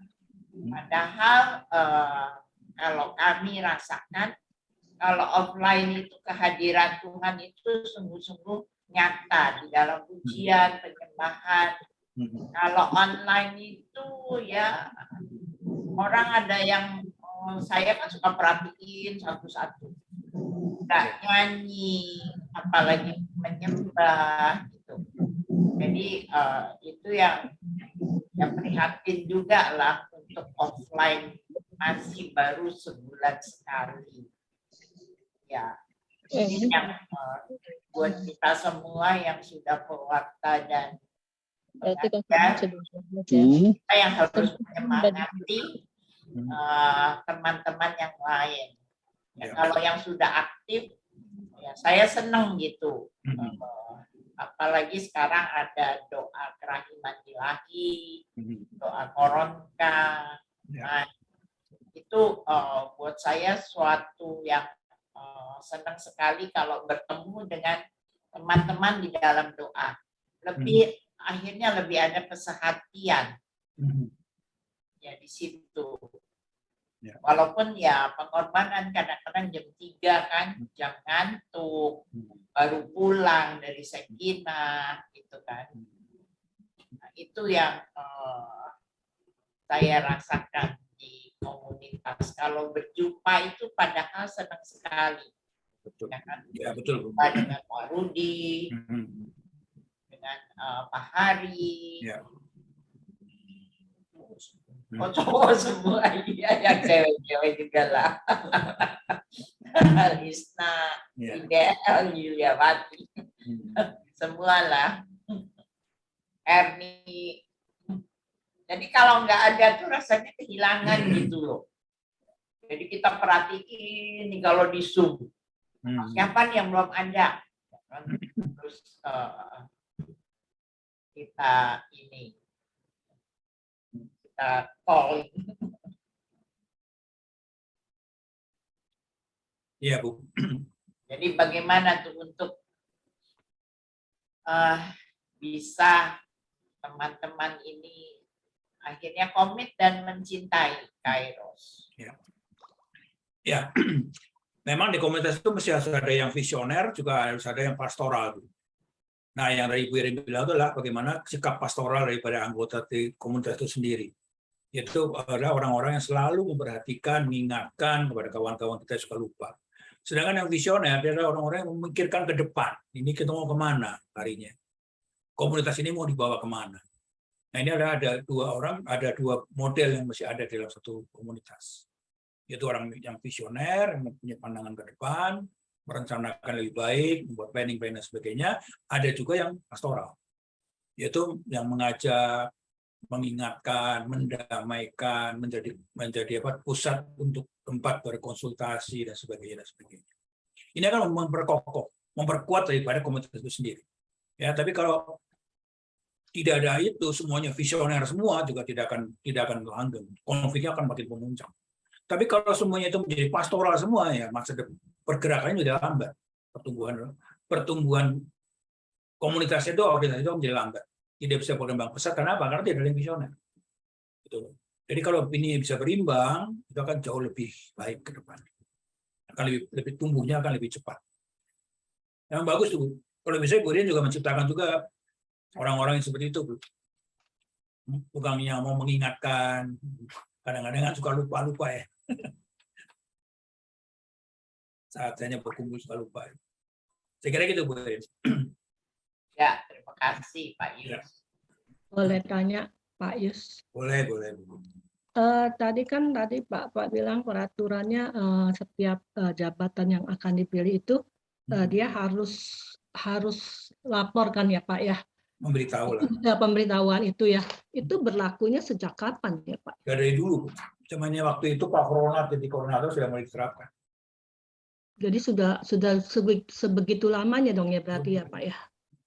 Jadi biasanya yang buka berkomunikasi itu adalah kepala bidangnya. Misalnya kan di PPK itu ada kepala bidang evangelisasi, ada kepala bidang pelayanan, ada kepala bidang misi, ada kepala bidang pengembangan, ada kepala bidang untuk pembinaan dan sebagainya. Nah, kita memilih dulu, biasanya kalau koordinator itu mencoba memilih siapa nih, misalnya contoh lah ya, kepala bidang yang dipilih si A gitu kan.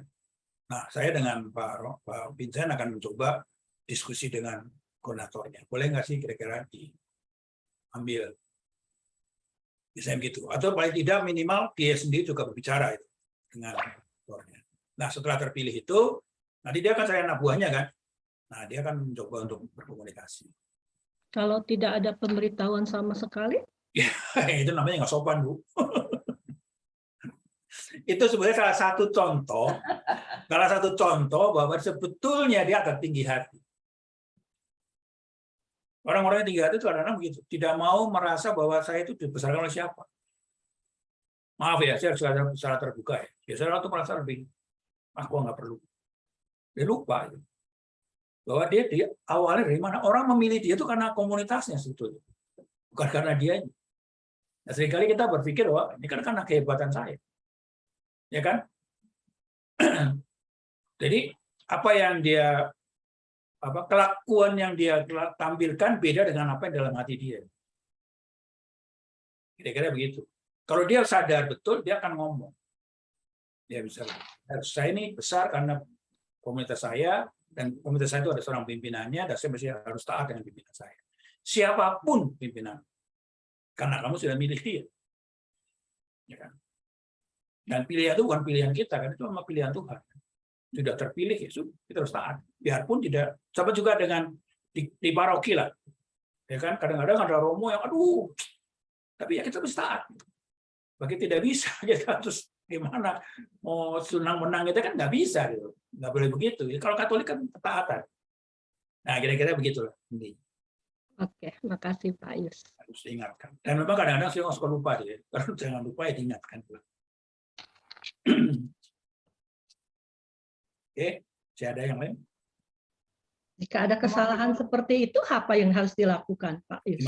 Gimana, Bu? Jika ada apa sih kelupaan hal seperti itu, apa yang harus dilakukan? Itu yang harus diingatkan. Jadi, waktu kita memilih anggota tim kita coba mengingatkan bahwa kalian ini bergabung di komunitas besar di dalam satu komunitas. Ya kan? Kalau nanti dibutuhkan oleh komunitasnya, maka kita bersedia untuk kembali ke komunitas. Saya ambil contoh begini. Waktu tahun lalu itu PPK mengadakan fellowship di Menteng, Hotel 1 Menteng. Dengan Romo di Cap dan sebagainya. Kemudian tiba-tiba dari komunitas saya menelpon saya begitu, Pak Yus, bisa nggak datang sekarang ke tempat kita sedang menyiapkan untuk rapat kerja. Dan saya minta Pak Yus sebagai moderator. Saya bilang waktu itu mengatakan oke. Saya tinggalkan fellowship itu dan saya bilang dengan ketua panitianya, dengan Pak Vincent, saya bilang Pak maaf, saya harus kembali ke komunitas saya karena saya membutuhkan saya. Kenapa saya lakukan begitu? Karena saya besar di komunitas di PT kategorial saya dan saya sadar kalau kategorial itu butuh saya harus datang ke sana. Biarpun sebenarnya saya waktu itu sebagai duduk di BPK. Saya bersama dengan Pak Vincent, saya wakilnya Pak Vincent.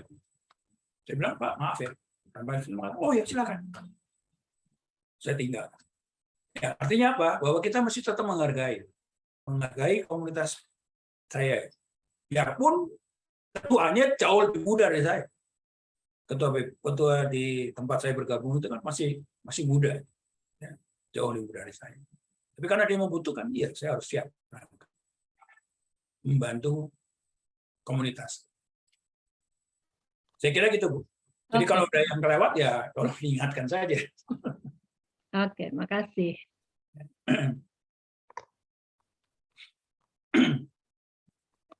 Silakan Erni. Ya, ada lagi yang mau bertanya? Juli, Evi, Maria, Pak Ari, Pak Rudi, Pak Robert, Tony Chen. Saya tanyain satu-satu nih, ada yang mau tanya lagi. Mumpung Pak Yus mau jawab semua nih. Kalau saya bisa jawab, Ibu. Ya, mumpung Pak Yus ini pengalamannya banyak. Dari Parduki, di BPK, di BPN, di mana lagi tadi Pukat. Ya, pengalamannya lebih banyak, jadi sih nggak bisa bagi sharing. Kita kan semua pasti baru-baru semua di organisasi. Yeah. Udah nggak ada yang nanya nih. Karena nggak ada yang nanya, aku nanya Pak Yus. Boleh. Selamat malam Pak Yus. Baru dia. Ada sedikit ganjalan. Gimana Pak? Bahwa ya aku sih bangga sih banyak bermunculan pewarta baru. Ya. Mungkin yang ingin aku tahu arah dan mau dibawa kemana. Kalau seandainya atau misalnya BPK apakah punya target mencetak 10.000 pewarta atau bagaimana? Di samping itu mungkin kalau aku lihat dan ya cukup membanggakan sih bahwa ada divisi misi. Sorry aku nggak buka kamera ini masih di handphone. Barusan jalan sama anak tadi. Yeah. Nah, cukup bangga bahwa ada bidang misi ya. Nah, dan malah lebih senang lagi ada anggota Kairos yang ikut di sana. Yeah. Nah, maksud aku dengan kalau pengalaman aku di komunitas Kairos ini bertumbuh karena jujur sih karena sebetulnya bukan pembinaan dari BPK, tapi karena dari pembimbing kami dulu, kalau saya sebut pembimbing, kalau sekarang ini ya itu kan tergantung pengurus. Sedikit memaksa, mengarahkan dan menuntun kami untuk praktek. Jujur, itu sangat-sangat bertumbuh sekali. Nah, dengan bertambahnya sedemikian banyak, mungkin apakah bisa kemungkinan teman-teman yang baru itu juga diikut libatkan di bidang misi, karena bidang misi ini cukup banyak membutuhkan orang, bukan hanya di Nias tapi di tempat-tempat lain. Dan alangkah indahnya juga itu bisa bekerja sama dengan komunitas-komunitas yang notabene sudah memang masuk di daerah misi itu. Karena konsep misi kita sendiri tahu, bukan aku sebagai pewarta mencari kemana atau siapa gereja yang aku datangi, tapi aku sendirilah gereja yang menghibur dan melayani umat. Begitu kira-kira Pak Yus. Thank you Pak Yus. Sangat bisa Pak Rudi. Tergantung kepada koordinator komunitasnya akan memberikan kawan-kawan itu kesempatan di mana. Bisa sangat-sangat bisa. Sangat memungkinkan. Itu harapan di BPK juga begitu. BPK kenapa punya bidang misi adalah untuk menarik, menggerakkan kawan-kawan itu. Tapi betul-betul mau bermisi. Ya kan? Jadi kalau mungkin ada pewarta-pewarta di satu komunitas, di Kairos misalnya, atau di komunitas lain, suka berkata dengan saya begini. Aduh, Pak, saya sudah dijadikan pewarta, jadi pengajar, tapi selama ini nggak pernah ngajar, tidak pernah mewartakan. Terus saya berpikir dengan dia, kenapa dia berkata begitu? Karena dia berasumsi bahwa kalau mewarta itu mesti keluar. Bukan begitu. Pewarta itu bisa juga internal. Anda bisa mewartakan internal Anda sendiri, dan juga pewartaan bisa bergerak di komunitasnya sendiri. Jadi tidak harus keluar. Tapi orang-orang kan merasa lebih bangga kalau keluar. Tapi kalau misalnya mereka mengatakan, oh saya mau ikut bermisi, oh sangat bagus sekali. Sangat betul. Tapi tujuannya harus jelas. Bahwa bukan untuk menonjolkan kehebatan dia, tapi betul-betul dia mau melayani dengan misi. Ini yang seringkali terjadi reancu. Ya kan? Saya ikut misi, tetapi dia punya agenda. Kenapa dia pengen tampil? Ya, pengen, wah ini orang yang hebat, orang dari Jakarta hebat dan sebagainya. Nah ini bukan tujuan misi, nggak seperti itu. Misi betul-betul dia mau melayani.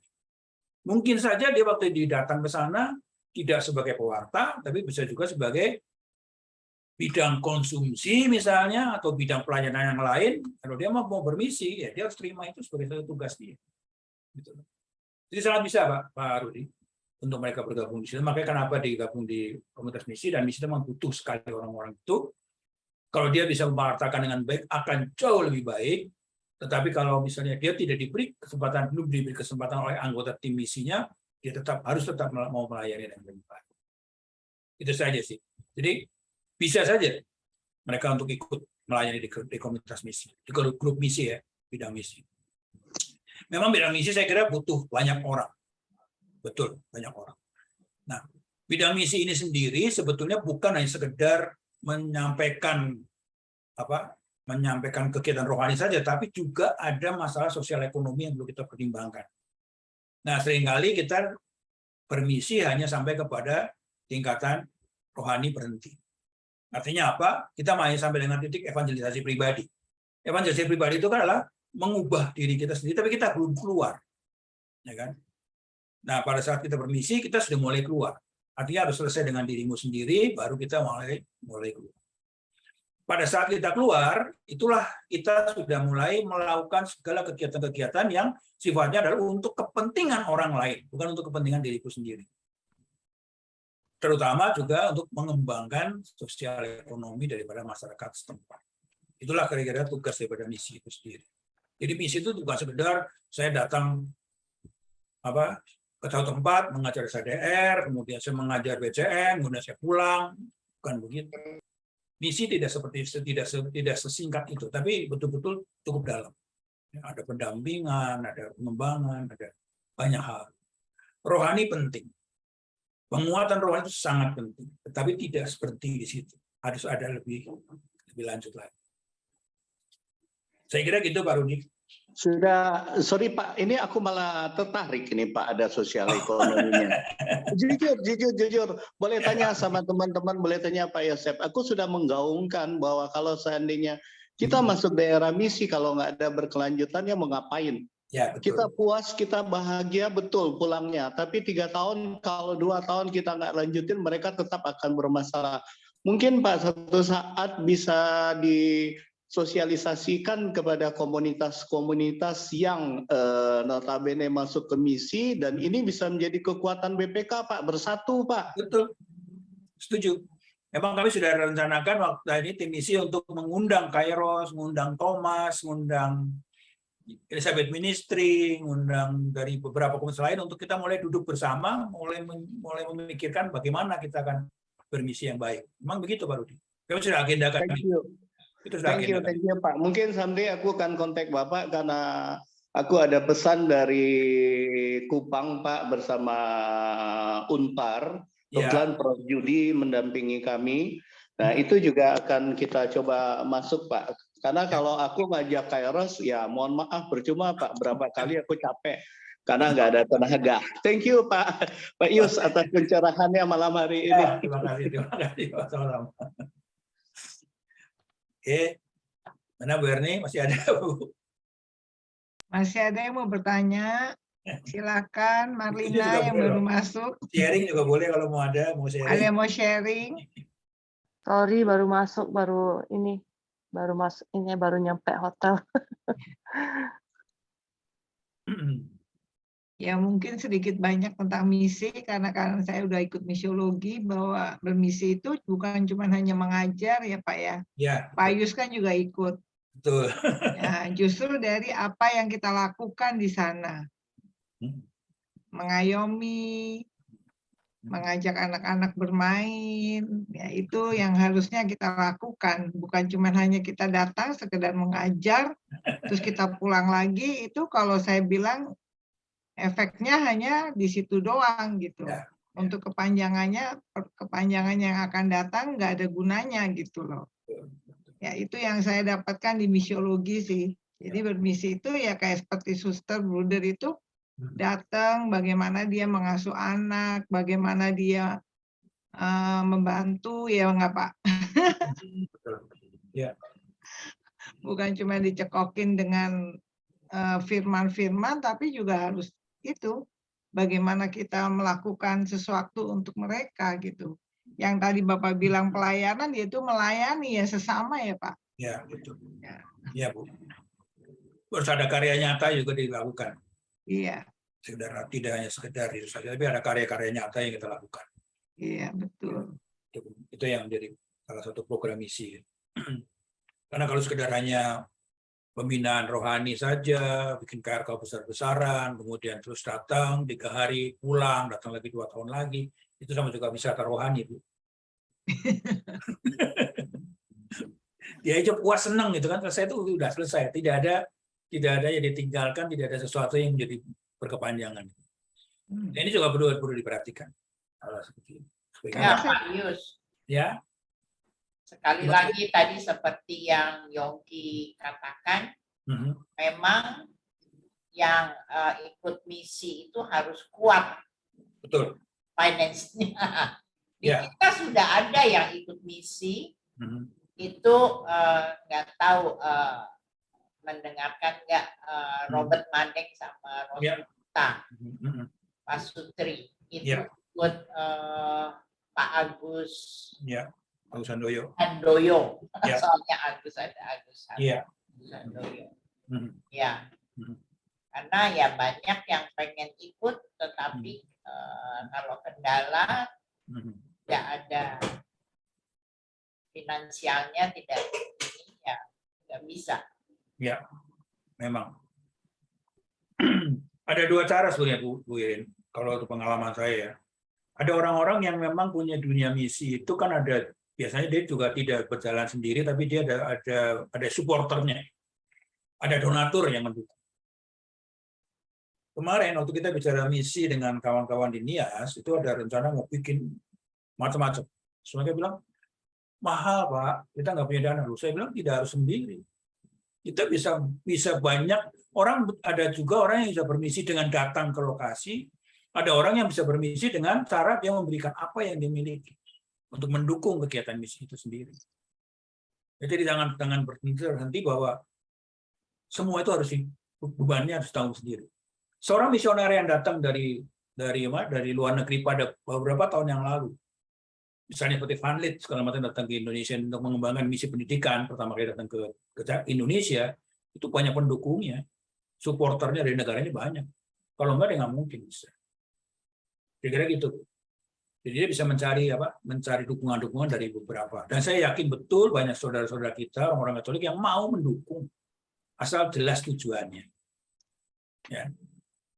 Saya melihat beberapa kawan-kawan dari komunitas komisi yang lain, yang di luar karismatik, ya, yang berjalan ke daerah-daerah juga, dan mereka bisa berjalan terus. Ternyata kenapa? Karena ternyata banyak juga donatur-donatur yang mau memberikan support untuk pengembangan. Tapi misinya harus jelas. Kalau misinya memang jelas, saya kira pasti banyak pendukungnya banyak. Itu Bu, pengalaman saya gitu ya. Ada yang mendukung. Ya. Benar Pak Yus. Jangan khawatir. Tresia Lisyuk aja hanya berdoa sebagai Tresia Lisyuk kan hanya berdoa dia sebagai misi kan. Nah, nggak harus kita ke sana, tapi hanya berdoa. Betul. Nah, kita berdoa saja situ itu kita udah menjadi tugas misi. Ya seperti Tresia Lisyuk contohnya hanya berdoa saja. Ya. Udah nggak ada yang tanya nih. Ya, jadi tadi Pak Yus memberikan tentang pelayanan, tujuannya adalah untuk melayani, dan pelayanan itu yang kita dapat merupakan suatu anugerah. Dan pelayanan itu bermacam-macam ya Pak Yus, dalam bidang-bidang tertentu apa yang Tuhan anugerahkan kepada kita. Nah, kita mau tujuan kita hidup adalah untuk melayani Tuhan, yaitu dengan melayani sesama. Apa yang kita sampaikan yaitu kabar baik kepada sesama kita. Ya, karena kita semua diberikan karunia dan talenta dalam tugas pelayanan kita. Nah, tanggapan kita adalah kehendak bebas, mau atau tidak. Benar ya Pak Yus, mau atau enggak nih? Ya. Nah, dalam pelayanan selalu ada konflik. Nah, kita harus bisa menghindari konflik. Ya, jangan menyalahgunakan pelayanan kita sebagai kompetisi atau mencari nama. Ya. Itu aja, jadi pelayanan itu adalah melayani kebutuhan orang lain. Pelayanan, kalau melayani membantu apa yang diperlukan seseorang. Gitu. Benar Pak Yus? Tambah sedikit Bu Eni, bukan menghindari konflik, tapi bisa mengatasi konflik. Konflik, iya, mengatasi konflik. Itu nggak bisa dihindarin. Karena konflik itu akan datang. Itu pertama. Ya. Yang kedua yang saya ingin sampaikan di sini adalah untuk para pewarta dan pengajar Kairos. Yang paling penting sebagai pewarta pengajar yang baik adalah punya sikap taat. Ingat bahwa Katolik itu adalah dasarnya ketaatan. Ini yang seringkali membuat saya menjadi miris. Kenapa? Banyak sekali pewarta-pewarta atau pengajar-pengajar yang sudah banyak dipanggil, sudah populer, kemudian mereka mulai lupa kalau dia tidak taat. Ini yang sayang sekali. Ya, ini harus di-remind kembali, sering diingatkan bahwa Katolik itu jalurnya adalah ketaatan.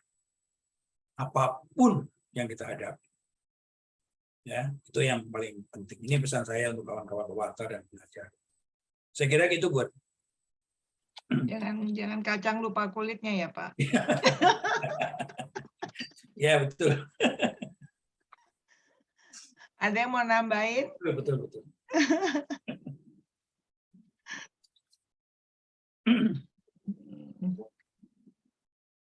Ada yang mau bertanya lagi atau sudah cukup? Bu Lucy, silakan Bu Lucy ngasih kata penutup buat Pak Yus.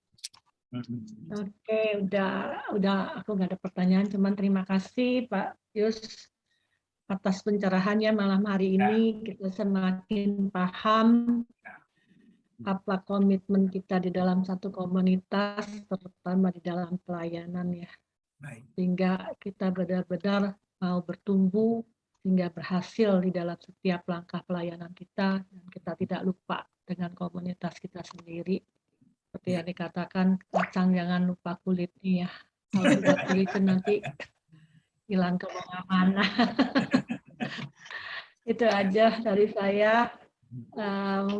sangat luar biasa sehingga malam hari ini kita makin dicerahkan ya. Tujuan-tujuan pelayanan kita apa sesungguhnya di dalam komunitas kita Kairos ini. Terima kasih Erni, Pak Yus juga terima kasih pencerahannya malam ini.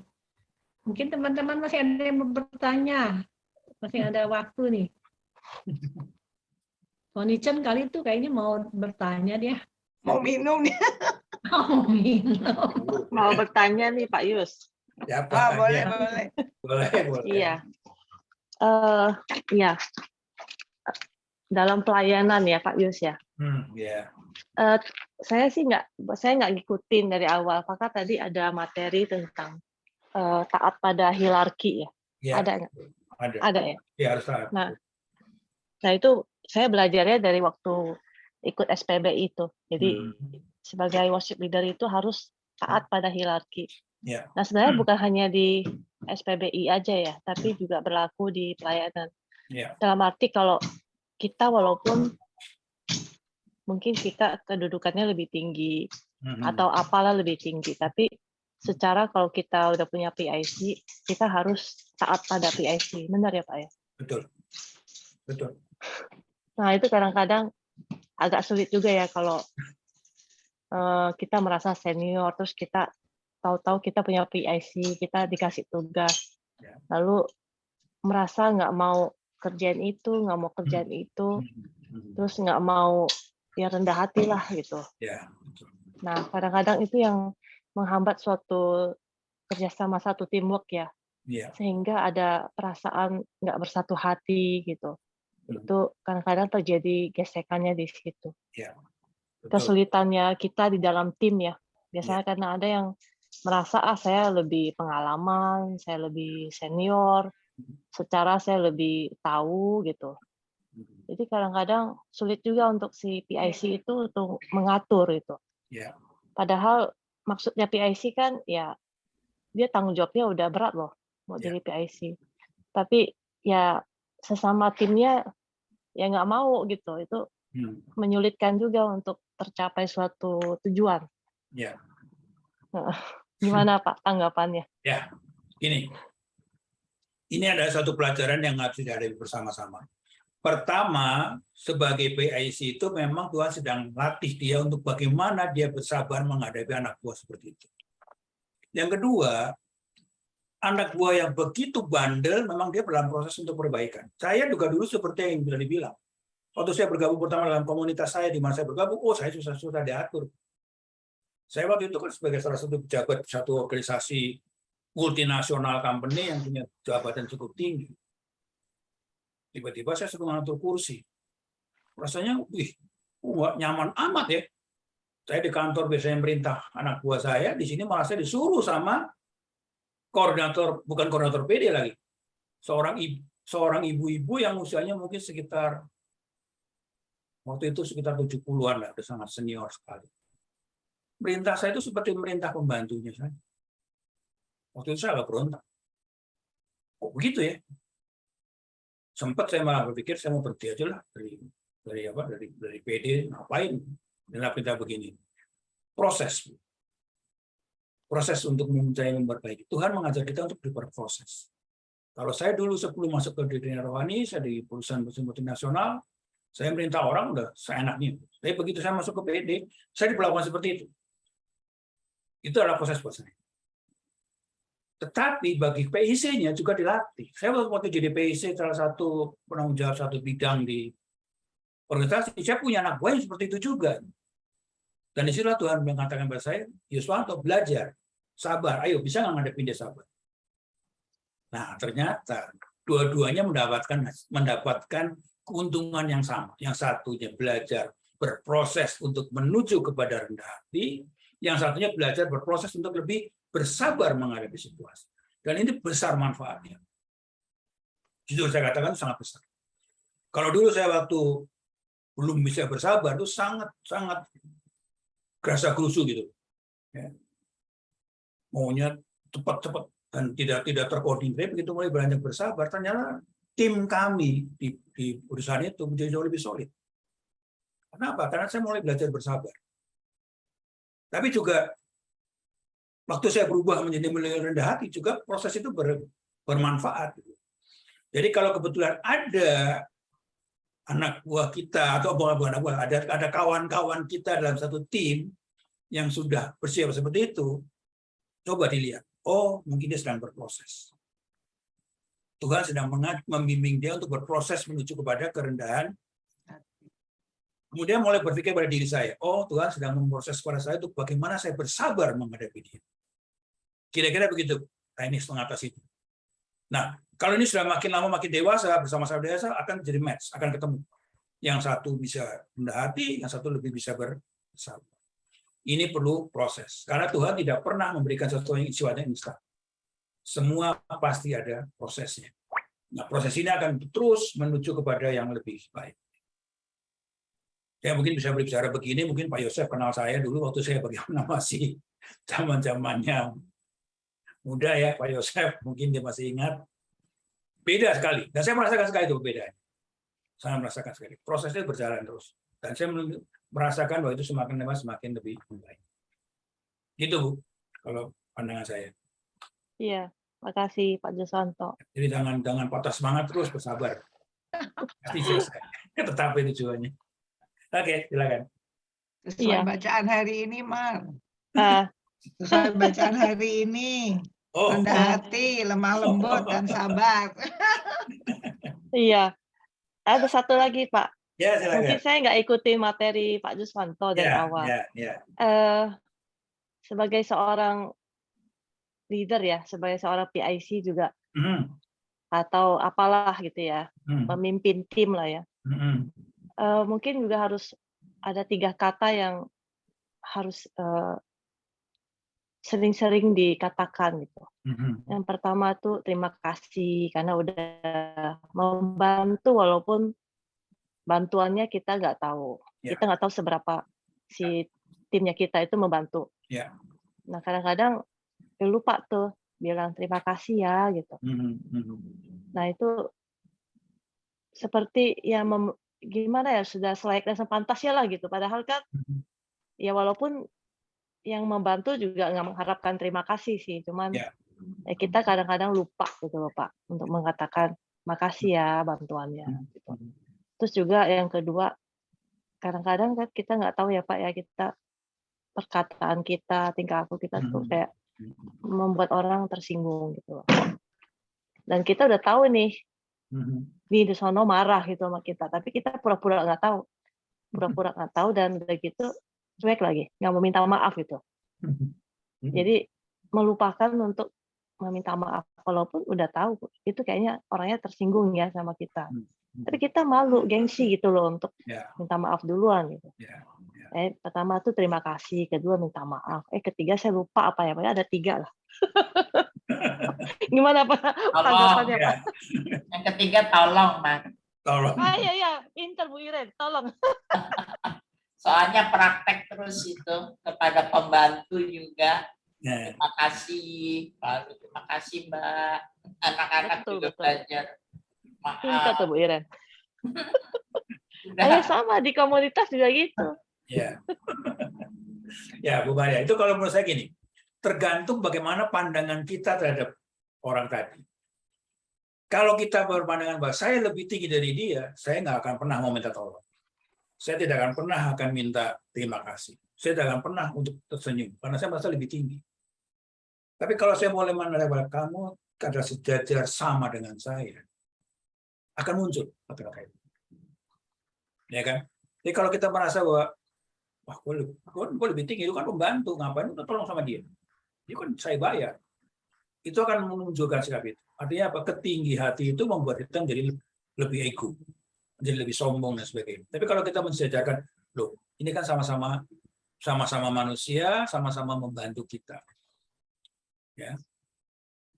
Saling menolong. Kalau sikapnya seperti itu, maka otomatis kita akan mudah mengatakan terima kasih, selamat pagi, tolong. Saya nggak heran karena apa yang mereka katakan, itu pun saya pernah alami pada saat masa-masa yang lalu saya masih di perusahaan besar, saya begitu. Saya tidak pernah mengucapkan terima kasih kepada office boy saya yang tiap hari itu ngirimin kopi ke meja saya. Saya pikir itu satu tugas. kewajiban, memang tugas dia saya bayar seperti itu. Ternyata tidak seperti itu. Setelah belajar di dunia rohani dan mulai ada perubahan, saya mulai mengatakan satu kata saya mengatakan, makasih ya Pak. Oh, ternyata kata-kata itu memberikan sesuatu semangat yang begitu besar buat diri dia. Bagi saya mungkin kata-kata itu ringan-ringan saja. Atau dengan driver mengatakan, tolong ya. Itu sudah memberikan satu kesan yang begitu besar bagi seorang driver. Tetapi bagi saya mungkin kata-kata itu biasa. Nah, ini yang seringkali kita harus pandang begitu. Kalau kita memandang dia sama, kita akan mudah. Tapi pada saat kita merasa lebih tinggi, akan sulit. Sulit untuk mengatakan minta tolong itu susah. Saya kira itu, Pak. Jadi tergantung bagaimana kacamata kita. Nah, kacamata kita berubah atau tidak, kembali lagi. Sejauh mana relasiku dengan Tuhan itu menjadi baik. Kalau relasiku dengan Tuhan menjadi baik, maka otomatis itu akan berubah. Kenapa begitu? Karena tidak ada lagi unsur-unsur kesombongan itu muncul. Kesombongan itu muncul dari mana? Pasti dari kekuatan di luar. Yaitu siapa? Kekuatan iblis tadi. Yang memberikan bisikan kepada kita, ayo kan lebih tinggi, ngapain saya tolong? Tapi kalau kita relasi dengan Tuhan lebih dekat, maka dia akan berbeda. Itulah sesama manusia yang Tuhan ciptakan dengan tugas pelayanan yang berbeda-beda. Itu adalah talenta yang sudah Tuhan berikan. Ada orang yang tugasnya melayani sebagai seorang driver. Ada orang yang tugasnya melayani sebagai seorang office boy. Ada orang yang tugasnya melayani sebagai seorang manajer. Itu kan Tuhan yang menetapkan semua. Bukan karena kehebatan kita. Memang Tuhan sudah memberikan talenta dan memberikan tugas pelayanan itu masing-masing individu itu berbeda satu dengan yang lain. Nah, kalau kita berpandangan seperti itu, maka kita akan lebih mudah untuk bersahabat, untuk mudah berteman, dan mudah untuk meminta tolong dan sebagainya. Begitu, Bu, kalau pendapat saya. Terima kasih, Pak, untuk Erni, sharingnya. Cukup. Apa, Pak? Mau tanya sama Erni. Kok tanya sama saya? Saya mau tanya, jatahnya Pak Yuswanto untuk kita sampai jam berapa ya? Pak Yuswanto sampai jam berapa, Pak? Ya, Kairos memberikan waktu sampai jam 9 5 menit lagi. 5 menit lagi. Pak Yosep, Pak Yosep mau nanya nih kayaknya nih. Udah ngantuk Pak Yus ya? Dia udah ngantuk nih. Saya udah mau jam 10 ini di sini, Pak Yosep. Oh, udah jam 10 ya? Di mana tuh? Iya. Lagi di Penang saya, Penang. Oh, di Penang. Udah nggak ada yang nanya lagi, saya rasa cukup ya Pak Yus. Makasih banyak ya Pak Yus sudah nyediain waktu buat kami ini. Semoga komunitas Kairos bisa menghadapi apapun yang terjadi masalah di dalam komunitas dengan kerendahan hati, dan kerendahan hati. Untuk menutup, saya minta tolong Pak Yosep doa penutup ya. Silakan Pak Yosep. Terima kasih Bapak di surga, dalam pembicaraan ini Engkau hadir dengan bimbingan Roh Kudus-Mu secara khusus bagi Pak Yuswanto yang memberikan pencerahan kepada kami sehingga kami bisa melakukan pembenahan di dalam komunitas Kairos. Berkati Pak Yuswanto sehingga dia boleh mengalami kekuatan baru di komunitas-komunitas yang lain, dan berkatilah komunitas Kairos sehingga bisa saling menerima, bisa saling tunduk kepada atasan. Terima kasih Tuhan, Kau memberkati Kairos. Demi Kristus Tuhan dan pengantara kami. Amin. Dalam nama Bapa dan Putra dan Roh Kudus. Amin. Makasih Pak Yus. Terima kasih banyak Pak Yus. Makasih Pak Yus. Makasih Pak Yosef. Makasih Erdi. Makasih teman-teman. Makasih Selamat semuanya. malam. Terima kasih Pak Yosef. Ya.